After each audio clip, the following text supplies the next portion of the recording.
ಸೋಮು ಸಾವು ನಿರ್ಧಾರ ಆಗಿತ್ತು. ಅದಕ್ಕೆ ಯಾರೂ ಹೊಣೆ ಅಲ್ಲ.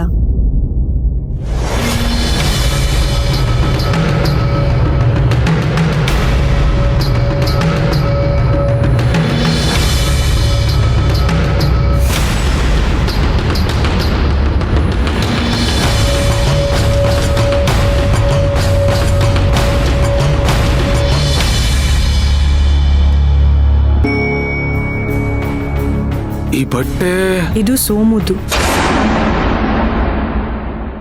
ಸುಜಯ್ ಇದನ್ನ ಕೊಡೋದಕ್ಕೆ ಅಂತ ನಿಮ್ ಮನೆಗ್ ಬಂದಿದ್ದ. ಆದ್ರೆ ಅಂಗಿನ ನೋಡ್ತಿದ್ದ ಹಾಗೆ ನಿಮ್ಮ ಮುಖದಲ್ಲಿ ಏನೋ ಬದಲಾವಣೆ ಆಯ್ತು. ಏನಕ್ಕೆ? ಏನೇನೋ ಆಗೋಗಿದೆ. ಈ ಯಾವ್ದ್ರ ಬಗ್ಗೆನೂ ನಾನು ಕೇಳ್ಬೇಡ. ಏನಾಗಿದೆ? ಓ, ಇವಳಿಗೇನು ಗೊತ್ತಾಗಿಲ್ಲ. ನಿಮ್ಮನ್ನೇ ಕೇಳ್ತಿರೋದು. ಏನಿಲ್ಲ. ಅಲ್ಲ, ನಿನ್ಗೇನು ಗೊತ್ತಿಲ್ವಾ? ಸಾವು ಕೊನೆಯಲಾಗಿದ್ದು. ಆದ್ರೆ ಅದಾಗೋದಕ್ಕೆ ಒಂದು ಕಾರಣ ಇತ್ತು. ನನ್ಗ ಕಾರಣ ಬೇಕು.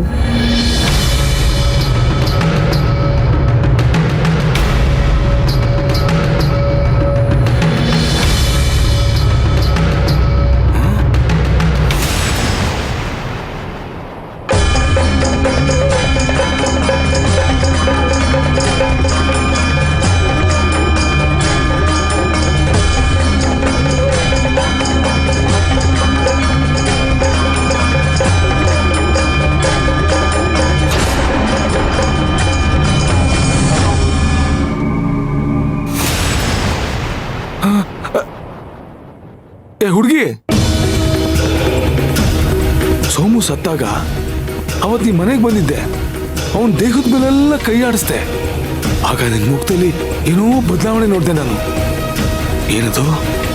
ನೀವ್ ಹೆದ್ರಲ್ಲ ಅಂದ್ರೆ ಹೇಳ್ತೀನಿ. ಹೆದರಿಕೆನಾ? ಅದೇನು ಹೇಳಮ್ಮ. ಸೋಮುಗೆ ಆಯಸ್ ಮುಗ್ದಿರ್ಲಿಲ್ಲ. ಸಾಯೋವಂಥ ವಯಸ್ಸು ಅಲ್ಲ. ಅಂಥ ಕಾಯಿಲೆ ಕೂಡ ಇರಲಿಲ್ಲ. ಮತ್ತೆ ಯಾಕೆ ಸತ್ತ? ಒಂದು ಶಕ್ತಿ ನಿಮ್ಮ ಮನೇನ ಪ್ರವೇಶ ಮಾಡಿದೆ. ಬಲವಂತವಾಗಿ ಅವನ ದೇಹದಿಂದ ಆತ್ಮನ ಹೊರಗಡೆ ತಗೊಬಂದಿದೆ. ಸೋಮುನ್ ಸಾವು ಬರೀ ಸಾವಲ್ಲ, ಕೊಲೆ ಅಂತ ನಿರೂಪಿಸಕ್ಕಾಗ್ದಿರೋಂಥ ಕೊಲೆ ಅದು.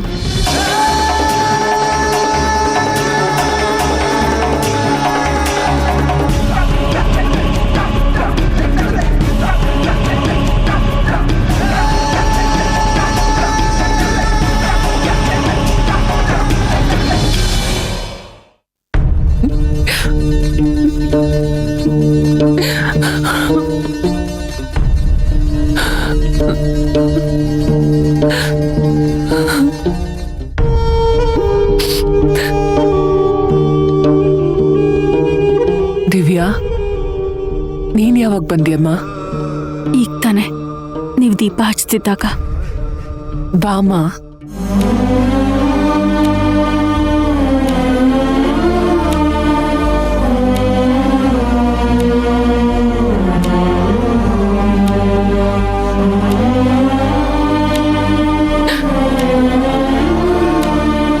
ನೋಡಿದ್ಯಮ್ಮ, ನಿನ್ನೆ ಮೊನ್ನೆವರೆಗೂ ಪಟ ಪಟ ಅಂತ ಮಾತಾಡ್ತಿದ್ದವನು ಇವತ್ತು ಫೋಟೋದೊಳಗೆ ಸೇರ್ಕೋಬಿಟ್ಟ. ದುರಂತ ಆಂಟಿ, ಇದನ್ನ ಯಾರು ಎಕ್ಸ್ಪೆಕ್ಟ್ ಮಾಡಿರ್ಲಿಲ್ಲ. ಯಾವಾಗ್ಲೂ ಎಲ್ಲರಿಗೂ ಒಳ್ಳೇದ್ ಬಯಸೋರ್ಗೆ ವಿಧಿ ಕೆಟ್ಟದ್ ಬಯಸುತ್ತೆ ಅಂತ ಕೇಳಿದ್ದೆ. ಇವತ್ತು ನೋಡ್ಬಿಟ್ಟೆ. ಹಣೆ ಬರೋನಮ್ಮ, ಎಲ್ಲ ಹಣೆ ಬರಹ. ಯಾರಿಂದ ಏನು ಮಾಡಕ್ಕಾಗೋದಿಲ್ಲ.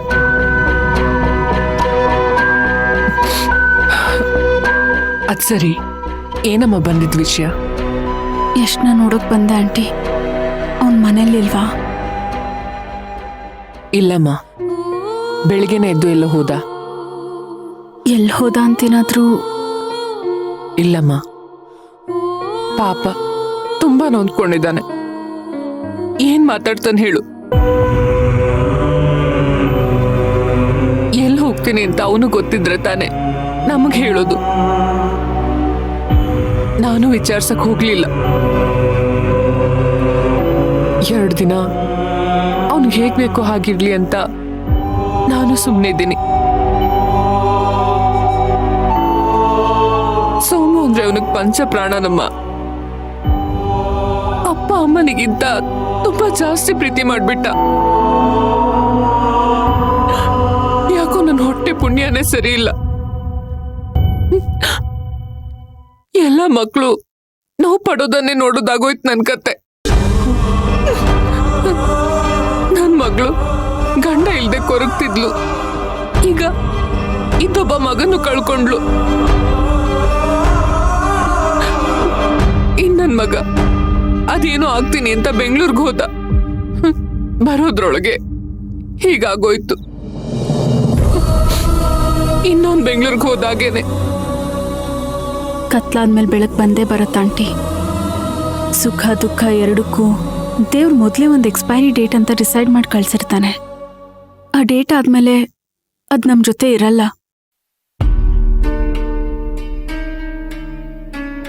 ಸೋಮುನ ಕಳ್ಕೊಂಡಿದ್ದು ನಮ್ಮೆಲ್ರಿಗೂ ತಡ್ಕೊಳಕ್ ಆಗದೆ ಇರೋ ನೋವೇ ನಿಜ.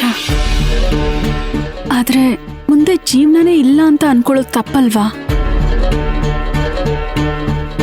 ಬದುಕು ಅನ್ನೋದು ಭಾವನೆಗಳ ಮೇಲೆ ಕಟ್ಟೋ ಕಟ್ಟಡ ಅಲ್ಲ ಆಂಟಿ, ಭರವಸೆ ಮೇಲೆ ಕಟ್ಟೋ ಕಟ್ಟಡ. ನಂಬಿಕೆನೇ ಬುನಾದಿ.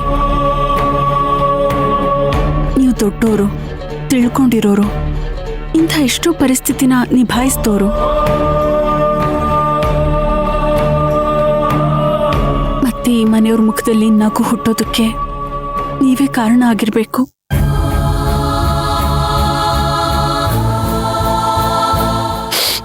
ನನ್ ಚಿಕ್ಕೋಳು, ನಾನೇನಾದ್ರೂ ತಪ್ಪು ಮಾತಾಡಿದ್ರೆ ಕ್ಷಮಿಸ್ಬಿಡಿ.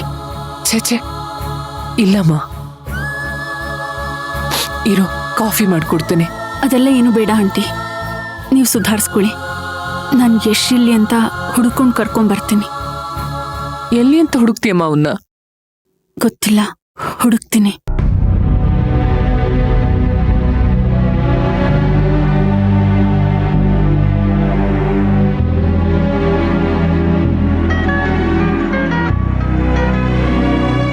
ಹಲೋ ಬಾಲು, ಯಶ್ ಮನೇಲಿಲ್ಲ. ತುಂಬಾ ಬೇಜಾರಾಗಿದೆ ಅಂತ ಎಲ್ಲೋ ಹೋಗಿದ್ದಾನೆ. ಎಲ್ಲಿ ಹೋಗಿರ್ಬೋದಂತೇನಾದ್ರೂ? ಅವನಿಗೆ ಬೇಜಾರಾದಾಗೆಲ್ಲ ಒಂದ್ ಜಾಗಕ್ಕೆ ಹೋಗ್ತಾನೆ. ಆ ಜಾಗದ ಹೆಸರು ಆನೆಗುಡ್ಡ ಅಂತ. ಯಶ್ ಮನೆಯಿಂದ ಲೆಫ್ಟ್ ಅಂತ ತಗೊಂಡು ಹೋದ್ರೆ ಒಂದ್ 10 ನಿಮಿಷ ಅಷ್ಟೇ. ಅಲ್ಲೊಂದು ಮಂಡಾರಿ ಸಿಗುತ್ತೆ, ಅಲ್ಲೇ ಇದೆ. Thank you so much. ನಾನು ಈಗಲೇ ಹೋಗ್ತೀನಿ. Okay Divya, and thanks. ಥ್ಯಾಂಕ್ಸಾ? ಅಲ್ಲಿ ನಾನಿದ್ ಮಾಡ್ಬೇಕಾಗಿರೋ ಕೆಲ್ಸನ ನೀನ್ ಮಾಡ್ತಿದ್ಯಲ್ಲ. ಬಾಲು, ಇದು ನನ್ನ ಜವಾಬ್ದಾರಿ ಕೂಡ. ಬಾಯ್ ದಿವ್ಯಾ.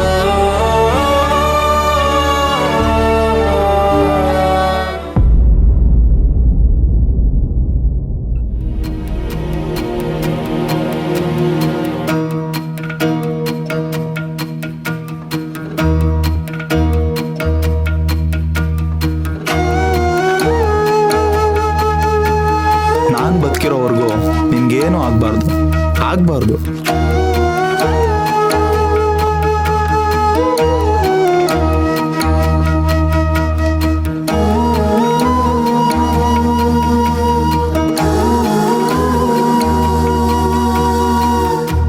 ಮತ್ತೆ ಮತ್ತೆ ನೆನಪು ಕಾಡಿದೆ, ಬಿಟ್ಟು ಬಿಡದೆ ಜೀವ ಹಿಂಡಿದೆ.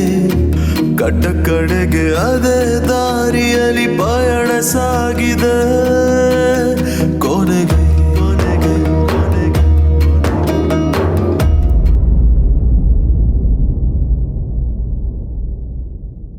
ಯಶ್,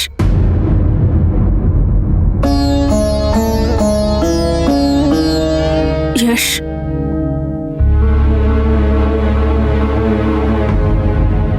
ಯಾಕೆ ನನ್ನ ನೋಡೋ ಮನ್ಸು ಇಲ್ವಾ ನಿಂಗೆ? ಧೈರ್ಯ ಇಲ್ಲ ದಿವ್ಯಾ. ಯಾವಾಗ್ಲೂ ನಗ್ನಗ್ತಾ ಖುಷಿಯಾಗಿ ಪಂಚ್ ಡೈಲಾಗ್ ಹೇಳ್ತಿದ್ ನಾನು ಈ ಕಣ್ಣೀರಲ್ಲಿ ಯಾರ ಮುಂದೆನೂ ನಿಲ್ಲೋ ಧೈರ್ಯ ಮಾಡ್ತಿಲ್ಲ. ಈ ಊರಲ್ಲಿ ಸಿಡ್ಲು ಬಡ್ದು ಬದುಕಿರೋ ಉದಾಹರಣೆಗಳಿದೆ ದಿವ್ಯಾ. ಅಂಥದ್ರಲ್ಲಿ ಏನೂ ಇಲ್ಲದೆ ನನ್ ಕಂದ ಕಣ್ಮುಚ್ಕೊಂಬಿಟ್ಟ. ಯಾಕೆ ಯಾಕೆ ಅವನನ್ನೇ ಯಾಕೆ ಸಾವು ಹುಡುಕೊಂಡು ಬಂತು?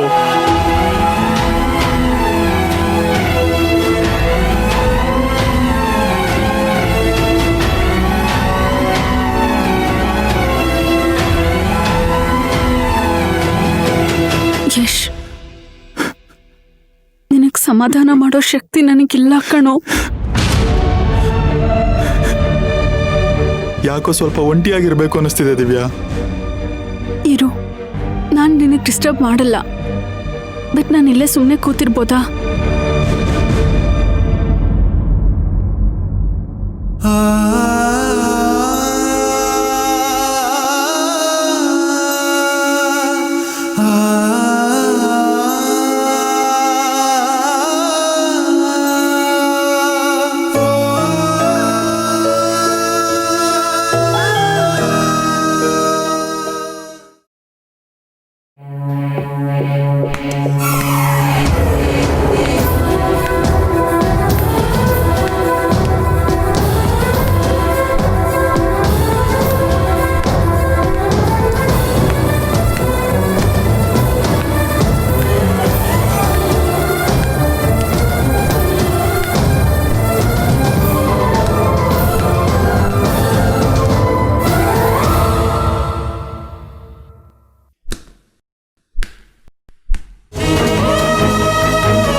ಯಶ್,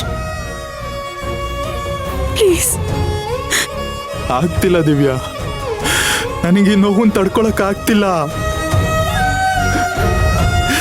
ನನಗ್ ನನ್ ಸೋಮು ಬೇಕು, ನನಗ್ ನನ್ ಸೋಮು ಬೇಕು ದಿವ್ಯಾ.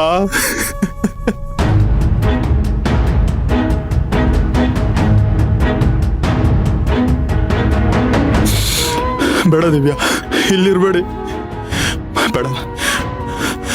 ಮೊದ್ಲು ನಿಮ್ಮ ಮನೆಯವ್ರನ್ನೆಲ್ಲ ಕರ್ಕೊಂಡು ಹೊರಟೋಗು. ಈ ಜಾಗ ಯಾರಿಗೂ ಒಳ್ಳೇದ್ ಮಾಡಲ್ಲ, ಇಲ್ಲಿರೋರ್ ಯಾರಿಗೂ ಒಳ್ಳೇದಾಗಲ್ಲ. ನಮ್ಗಿದೆಲ್ಲ ಶಾಪ ಕಣೆ. ನೀವ್ ಯಾಕೆ ಇಲ್ಲಿಗೆ ಬಂದು ನಮ್ ಶಾಪದಲ್ಲಿ ಪಾಲ್ ತಗೊಳ್ತಾ ಇದ್ದೀರಾ? ಹೊರಟ್ಬಿಡಿ ಇಲ್ಲಿಂದ. ಶಾಪ ಪಾಪ ಪುಣ್ಯ ಅದೆಲ್ಲ ಇಲ್ಲ ಯಶ್. ಇಲ್ಲಿ ನಿನ್ ಸೋಮು ಸತ್ತೋದ, ಅದಕ್ಕೆ ನೀನ್ ಈ ಜಾಗ ಸರಿ ಇಲ್ಲ ಅಂತಿದ್ಯಾ? ಬೆಂಗಳೂರಲ್ಲಿ ನನ್ನ ತಂದೆ ಸತ್ತೋದ್ರು, ಅದಕ್ಕೆ ನಾನು ಆ ಜಾಗ ಸರಿ ಇಲ್ಲ ಅಂತೀನಿ. ಇನ್ನೆಲ್ಲೋ ಹೋಗ್ತೀವಿ, ಇನ್ಯಾರನ್ನೋ ಕಳ್ಕೊತೀವಿ, ಆ ಜಾಗನೂ ಸರಿ ಇಲ್ಲ ಅಂತೀವಿ. ನಾವ್ ಹೀಗೆ ಹೇಳ್ತಾ ಇದ್ರೆ ಈ ಭೂಮಿ ಮೇಲೆ ನಮಗ್ ಬದುಕೋಕ್ ಜಾಗನೇ ಸಿಗಲ್ಲ.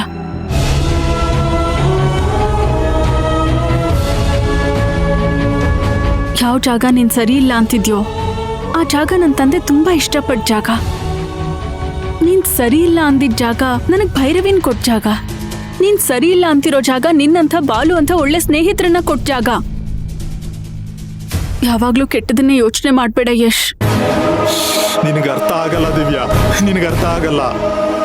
ಅಪಾಯ ಆದಾಗ ಭೈರವಿ ಬಂದು ಕಾಪಾಡೋದ್ಲು ಅಂತ ಸಮಾಧಾನ ಮಾಡ್ಕೋತಾ ಇದೀಯಾ. ಆದ್ರೆ ಅಪಾಯ ಆಗ್ತಿದೆ, ತಪ್ಪಿಸ್ಕೊಳ್ಳಿ ಅಂತ ನಾನು ಹೇಳ್ತೀನಿ.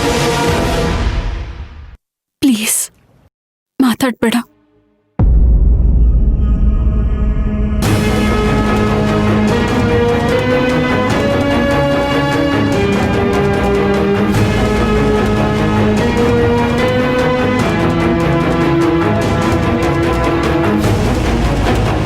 ನನ್ನ ತಂದೆನ ಕಳ್ಕೊಂಡಾಗ್ಲೂ ನಾನು ಹೀಗೆ ಒದ್ದಾಡ್ತಿದ್ದೆ. ಪುಟ್ಟ ಹುಡ್ಗ, ಕಾಲ್ ಕಳ್ಕೊಂಡಿರೋ ತಾಯಿ, ಆಡು ಬೆಳೆದ ಮನೆ ಎಲ್ಲ ಕಳ್ಕೊಂಡ್ ದಿನಾನೇ ನಾನು ಸತ್ತೋಗ್ಬೇಕು ಅನ್ಕೊಂಡೆ. ಆದ್ರೆ ನನಗ್ ಬದುಕೋಕ್ ಕಾರಣ ಆಗಿದ್ದು ನನ್ನ ತಮ್ಮನ ಭವಿಷ್ಯ, ನನ್ನ ತಾಯಿ. ಅವ್ರ ಮುಖನ ನೋಡಿ ನನಗ್ ನಾನು ಸಮಾಧಾನ ಮಾಡ್ಕೊಳ್ಳೇಬೇಕಾಯ್ತು. ಅವ್ರಿಗೆಲ್ಲಿ ನೋವಾಗುತ್ತೋ ಅಂತ ಗಟ್ಟಿಯಾಗಿ ಅಳೋದಕ್ಕೂ ಮನಸ್ಸು ಮಾಡಲಿಲ್ಲ ನಾನು.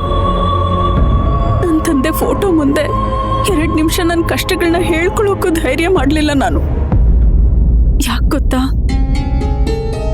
ಈ ವಯಸ್ಸಲ್ಲಿ ನಾವೇ ಕಷ್ಟ ಅಂತ ಕೂತ್ಕೊಂಡ್ರೆ ಏನು ಗೊತ್ತಿಲ್ಲದೆ ಇರೋರು ಎಲ್ಲ ಕಳ್ಕೊಂಡವ್ರ ಗತಿ ಏನಾಗುತ್ತೆ ಅಂತ ಯೋಚನೆ ಮಾಡು.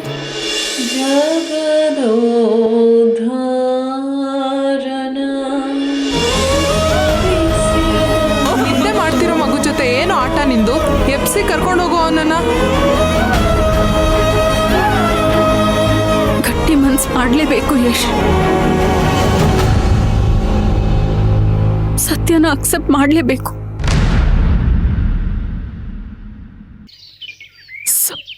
ಸೋಮನ್ ಯಾವತ್ತೂ ವಾಪಸ್ ಬರಲ್ಲ. ನಾವ್ ಹತ್ರ ಬರಲ್ಲ, ಸತ್ರು ಬರಲ್ಲ. It's a fact.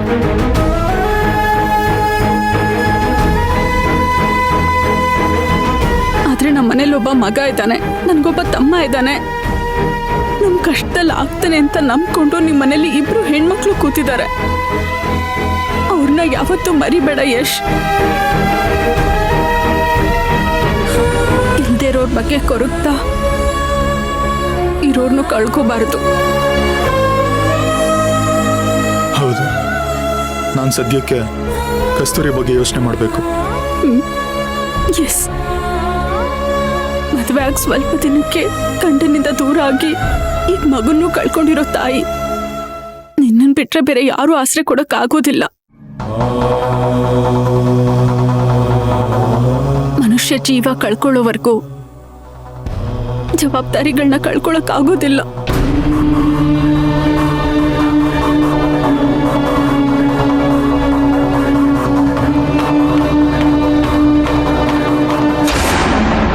ನೋಡ, ಔಷಧಿ ಕೊಡ್ತೀನಿ, 2 ಟೈಮ್ ತಗೋ, ಎಲ್ಲ ಸರಿ ಹೋಗುತ್ತೆ. ಎದೋಳ ಭೈರವಿ, ಔಷಧಿ ಕೊಡಮ್ಮ.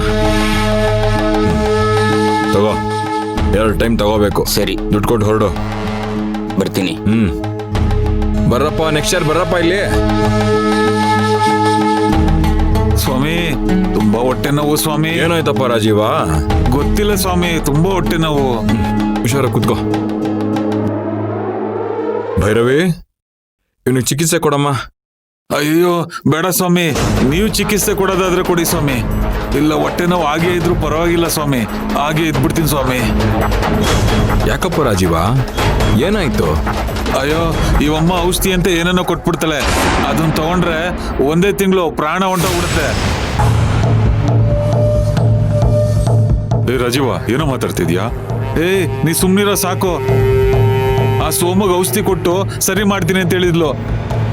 ಚೆನ್ನಾಗಿದ್ದವನು ಇದ್ದಕ್ಕಿದ್ದಾಗೆ ಹೊಂಟೋಗ್ಬಿಟ್ಟ. ಅದೇನೋ ಔಷಧಿ ಕೊಟ್ಟಿತ್ತ ಈ ಹುಡುಗಿ, ಸಾಯ ವಯಸ್ಸ ಹುಡುಗಂದು. ಏ ರಾಜೀವ, ವಯಸ್ಸಿಗೂ ವಯಸ್ಸಿಗೂ ವ್ಯತ್ಯಾಸ ಇಲ್ವೇನಾ? ಪಾಪ, ಹೊಟ್ಟೆ ನೋವನ್ನ ಗುಣ ಮಾಡಿತ್ತು ಈ ಹುಡುಗಿ. ನನಗೂ ಅದೇ ಹೊಟ್ಟೆ ನೋವು ಸ್ವಾಮಿ. ನಾನು ಔಷಧಿ ತಗೊಂಡು ಮನೆಗೆ ಹೋಗ್ಬಿಟ್ಟು ಪೆಂಡಲ್ ಹಾಕ್ಸ್ಕೊಂಡ್ಬಿಡ್ತೀನಿ. ಆಗ್ಲಿದೆ ಮಾತಾಡ್ತೀರಾ, ಆಯಸ್ಗೂ ವಯಸ್ಗೂ ಸಂಬಂಧ ಇಲ್ಲ ಅಂತ. ಏನ್ರೋ ಇದ್ದಕ್ಕಿದ್ದಾಗೆ ಬುದ್ಧಿವಂತರ ತರ ಮಾತಾಡ್ತಾ ಇದ್ದೀರಿ? ಬುದ್ಧಿ ಇವಾಗ ಬಂದಿದೆ ಸ್ವಾಮಿ.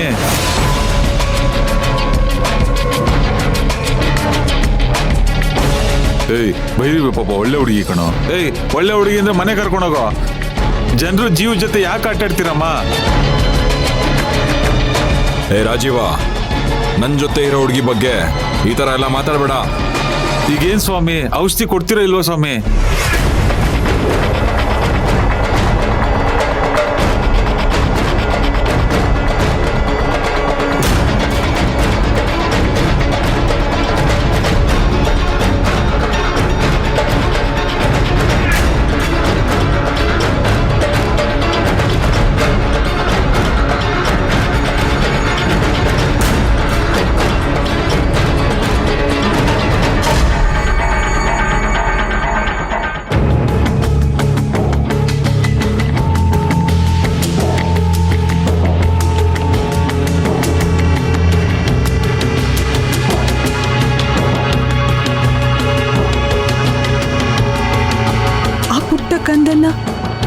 ಆಮೇಲೆ ಯಾಕೆ ಕಾಪಾಡೋದಿಕ್ಕಾಗ್ಲಿಲ್ಲ?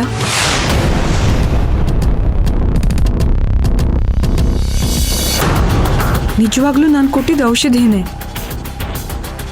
ಆದ್ರೆ ಅದು ವಿಷ ಅನ್ನೋ ಹಾಗೆ ಜನ ಯಾಕೆ ಮಾತಾಡ್ತಿದ್ದಾರೆ? ಎಷ್ಟೋ ಜನಕ್ಕೆ ಎಷ್ಟೆಷ್ಟೋ ಔಷಧಿಗಳನ್ನ ಕೊಟ್ಟಿದ್ದೀನಿ. ಸಾಯೋ ಹಂತದಲ್ಲಿರೋರು ಬದುಕಿ ನನ್ನನ್ನ ಹರಿಸಿದ್ದಾರೆ. ಹಾಗಿದ್ದಾಗ ಈ ಹುಡುಗನ ಸಾವಿಗೆ ಕಾರಣ ಏನು? ವಿದ್ಯೆನ್ ಕಲಿಸಿದ ಗುರು ಇಬ್ರು ನನಗೆ ತಪ್ಪು ಮಾಡೋದನ್ನ ಕಲಿಸಿಲ್ಲ. ಹಾಗಿದ್ಮೇಲೆ ಸೋಮು ಸತ್ತಿದ್ ಹೇಗೆ? ಈ ಸತ್ಯ ನನಗೆ ಗೊತ್ತಾಗ್ಲೇಬೇಕು.